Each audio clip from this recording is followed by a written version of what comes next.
Now for Global Business Updates, Rotus Oddiri joins us. Good morning, Rotus. Good morning, Doctor. Good morning, Ayo. Good morning, Rufai. Good morning, all our viewers out there. Rotus, and I can touch you here. Yes, you can, actually. It's, we keep you guessing.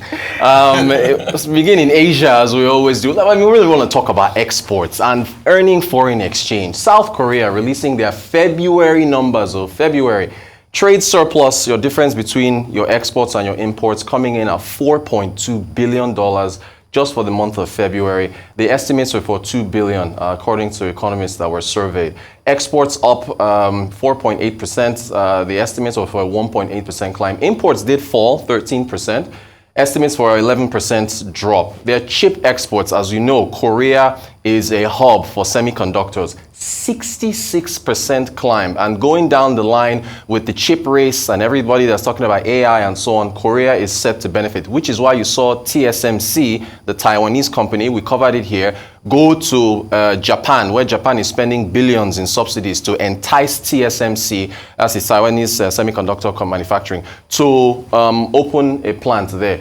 Ship exports, but I'm not sure how people remember this. Korea builds ships, they build vessels that they use for oil, transportation, whatever it is. Ship exports up 27%, exports to the US up 9%, exports to China up 4.8%. We're going to be talking about cars quite a bit today. The US is apparently opening a probe into Chinese connected cars. I feel sorry for China, honestly, because the beating that they've taken in terms of geopolitical concerns, you know, the EU is already investigating subsidies from China into the market. Now, and you know it's an election year. Trump is targeting China, Biden is targeting China. So the US says they're going to probe connected car. This is about technology and the data that the vehicles take. So here's Joe Biden in a statement that he released yesterday. It says connected vehicles from China could collect sensitive data about our citizens and our infrastructure and send this data back to the People's Republic of China. These vehicles could be remotely accessed or disabled.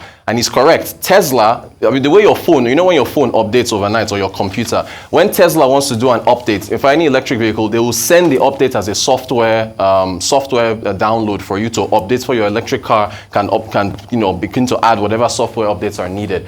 China's policies could flood our market with these vehicles. Now he's talking about subsidies, posing risks to our national security. I'm not going to let that happen on my watch.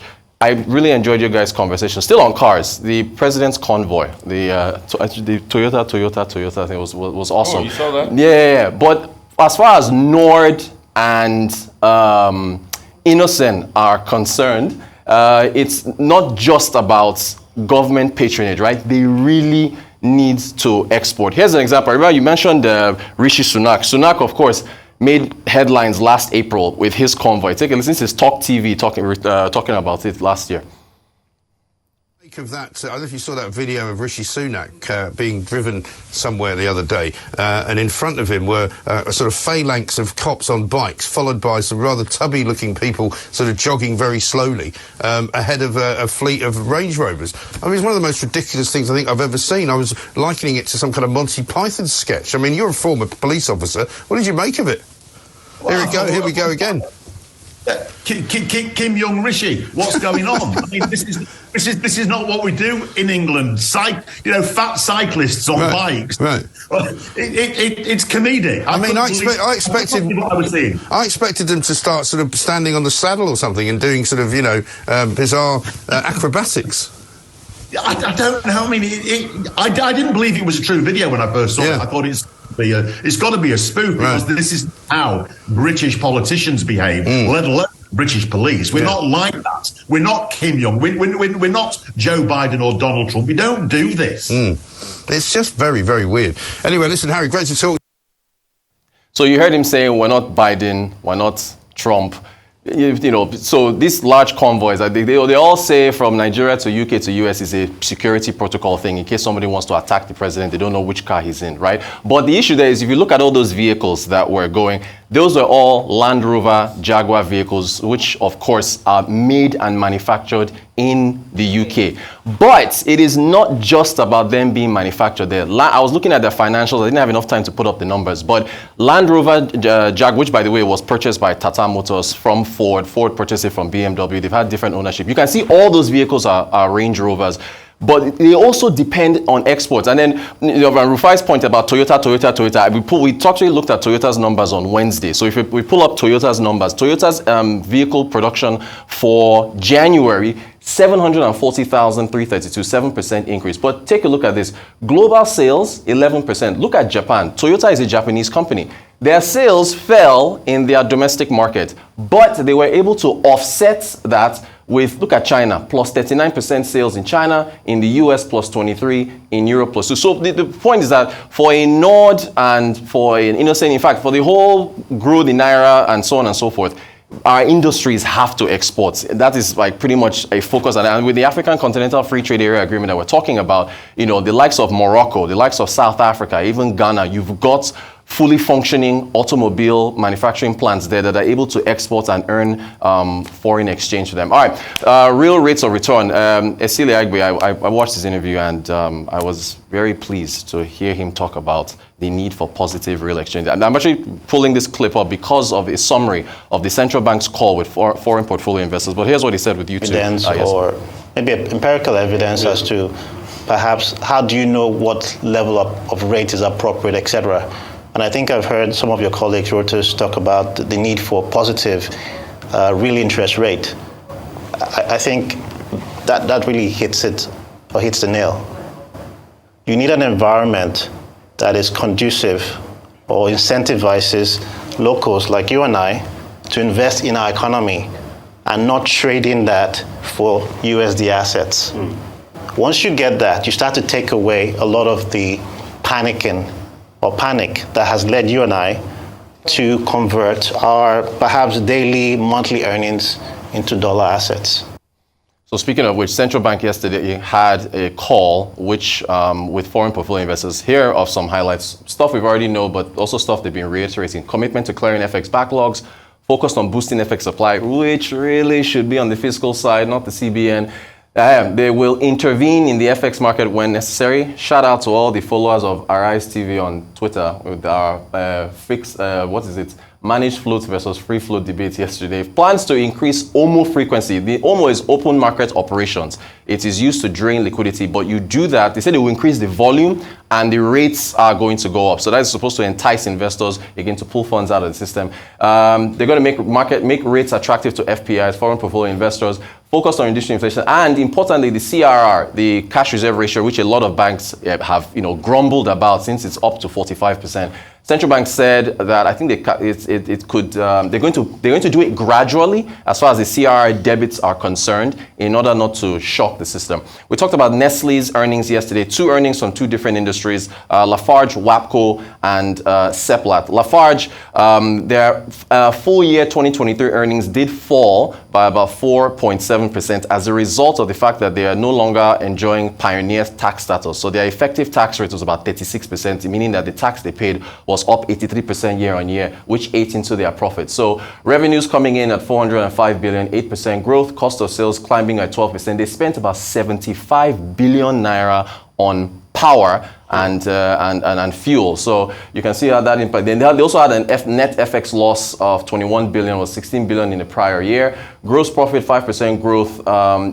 Their profit before tax was healthy, but as you can see, because of the fact that they had a higher effective tax rate, their profit after tax fell. In terms of the stock, Lafarge WAPCO has kind of underperformed the wider NGX. So year to date, they're only up 1.43%. For the past 2 years, though, not bad, 22%. Well, the 1 year, 18%, 3 years, 41%. We go to Seplat Energy. Seplat's healthy results, their profit after tax rising by about 83% for the year. And that was on the back of production increasing. So your average daily working into production came out to about 47,758 on average. That's barrels of oil equivalent per day, 8% increase. That meant their revenues climbed by 72%. Cost of sales did rise. Again, the forecados, you had less shutdowns and so on and so forth. Even though average oil prices were lower this year in 2023 than they were in 2022, increased volumes in production, which is Seplat is a microcosm of what needs to be happening with Nigeria's oil production. So if you are able to increase your volumes, you are able to pump out more oil, you can get more dollars to defend your currency. So gross profit up by 77%, profit after tax up by 83%. And Seplat stock has been, I mean, gangbusters. So far this year, it has done, we've outperformed the NGX. Year to date, the stock is up 45%. Look at the 1 year return, 154%. Look at the 2 year return, 256%. Look at the 3 year, 500% gain. So Seplat doing quite well.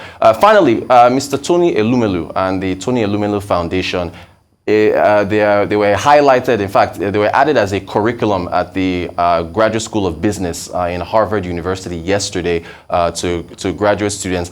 Basically, they looked at how the Tony Elumelu Foundation, the whole idea of Afro-capitalism, has aided not only young Africans in getting jobs, but also importantly, skills training and supporting their entrepreneurial efforts. So, well done to him. That's our update. Kudos to Tony Elumelu. I mean, he keeps letting the drill. Was a student there a couple of years ago. Now full circle, is now being studied there. Exactly right. And I mean, that's so good. We can't but praise him for all of his good work. But Rotus, I mean, I understand your point that the likes of Innoson and Nord must export, but the local government, of their country, should patronize, must be able to lead the way. And I'll tell you a quick story. In the 60s, there were a couple of small companies then that were known to be shables in Korea. General Park Geun-hye's father, the former disgraced president, all the loans and the subventions they were getting from America, they were pumping those into the shables.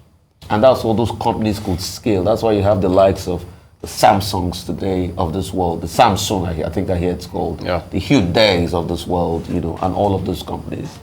And that's why you see Rishi Sunak, because that was too much of a convo for a British leader anyway. Yeah, I know. So, but despite that, you saw that they were Land Rovers. So we must be able to look from within. And also we must be able to support production. Rotus, when you were talking about Korea making ships, there were boat yards where they made boats in places like Delta and the likes, and they fabricated back in the days. Up Delta. What happened to those industries? Yeah. Because you see, you need to be able to have a combination of heavy lifting, heavy industry, and those are what these car making to come. There's this person I brought on this show many times. In young Nigeria, all he just needs is support. He studied aeronautical engineering in Ukraine. He said he could make 24-seater planes. He was on this show in 2019, 2020. Brazil makes planes, right? So Embraer, yeah. By the time we were setting up Nigerian Airways, I think it was about 58 or 59. That's when Brazil set up Embraer. Look at Dacia, that small country, Romania. Dacia brings a sizable amount of foreign exchange. Yeah. Look at our pharmaceutical company. We're talking about how Ozempic helps stabilize. We're talking about influence. You're talking about the CBN, but should it be the CBN be the one doing that investor call in the first place? I know I brought that up. Johnson Chukwu made that comment. I mean, with due respect, should they be the ones? Where is Doris Anyete? Because now, when the CBN came in, they said, they are not going to be like the last CBN that was trying to do everything. But today, they are doing everything again. Right. Because the other side keeps failing. Right. So if they are saying all of this, let's say I pans out. But we need growth, we need productivity, and it is possible in this country. Once again, congratulations to Tony Elumelu. Yes, well, okay, let me start from there then. So I was just looking at that, the achievements of the Elumelu Foundation, so the Elumelu Foundation. I think one of the things I'd like to mention is the fact that one of his philosophies, which is Afro-capitalism, is also going to be spotlighted.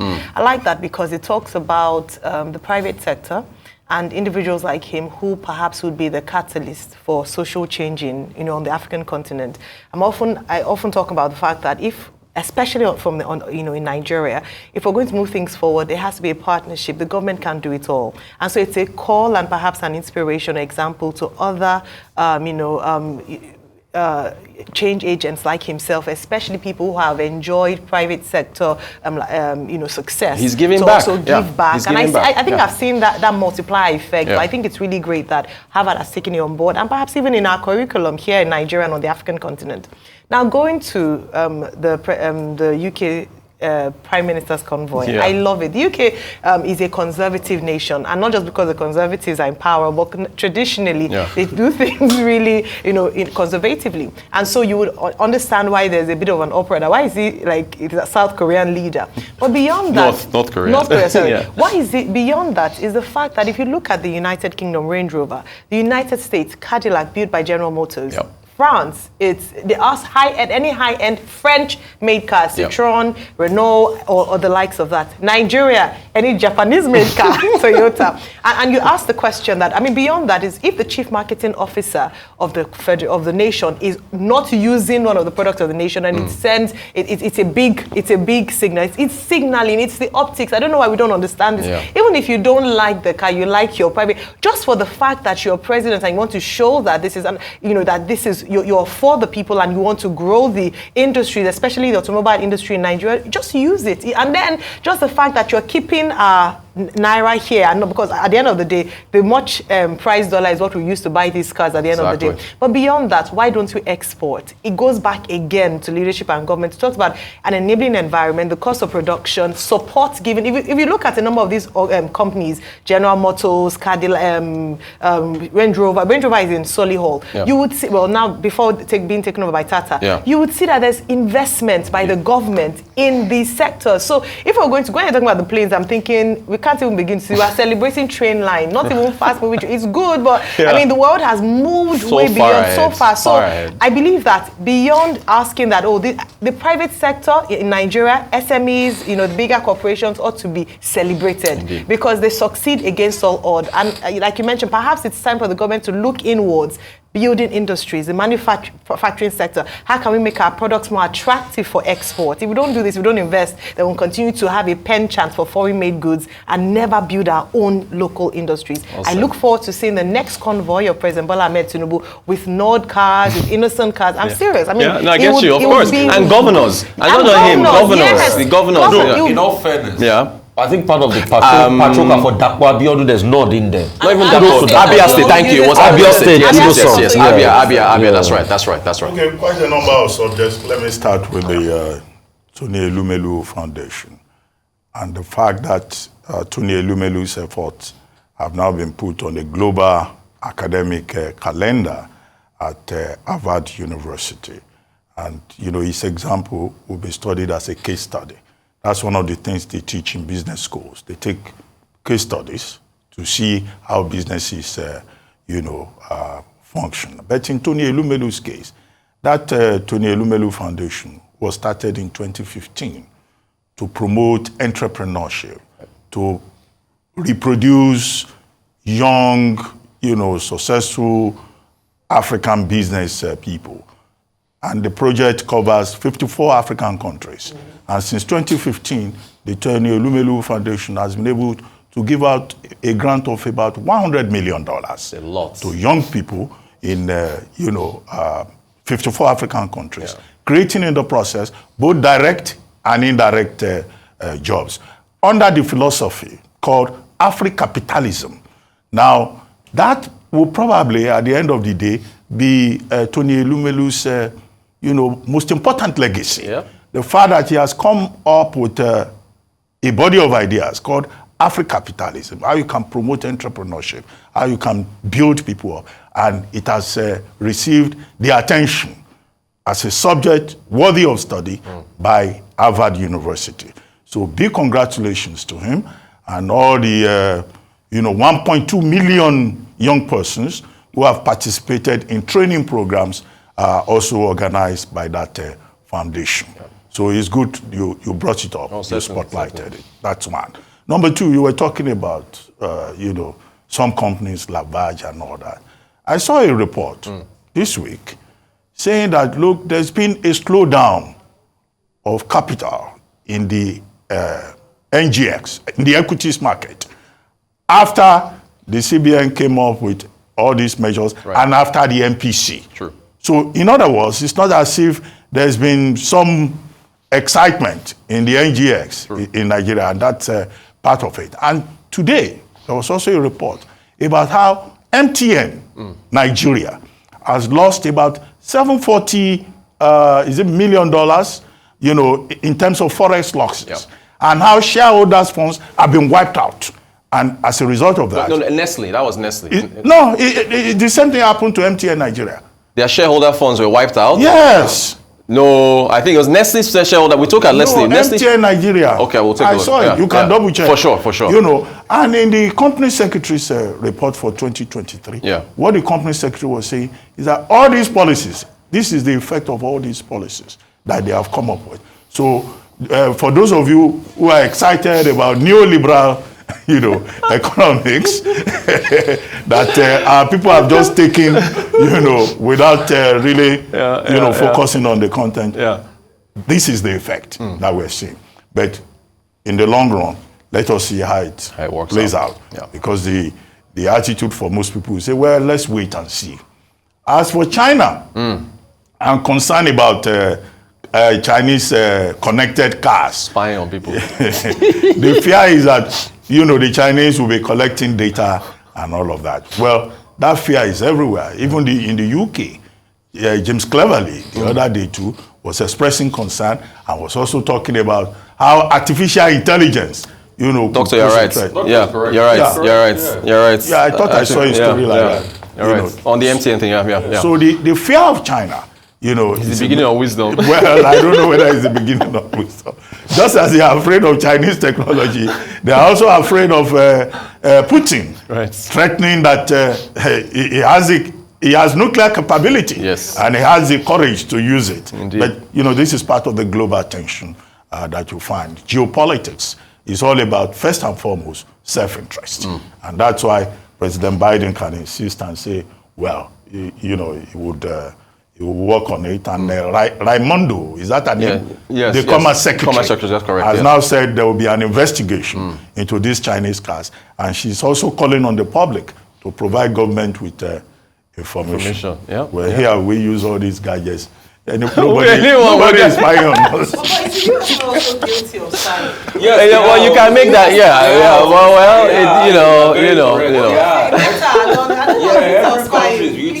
Which is why, back to your point, we should make our own phones, right? Do you know the data too, the Meta are taking from us for free? You need to double check the MTN Nigeria. Yes, you're right. It's true. It's on nairametrics. Now that they say they've made some losses, I was going to complain about the fact that they said they had problems with their fibers. Yeah, there was a network outage earlier this week. There was disruption of service. People could not use data. They could not make calls.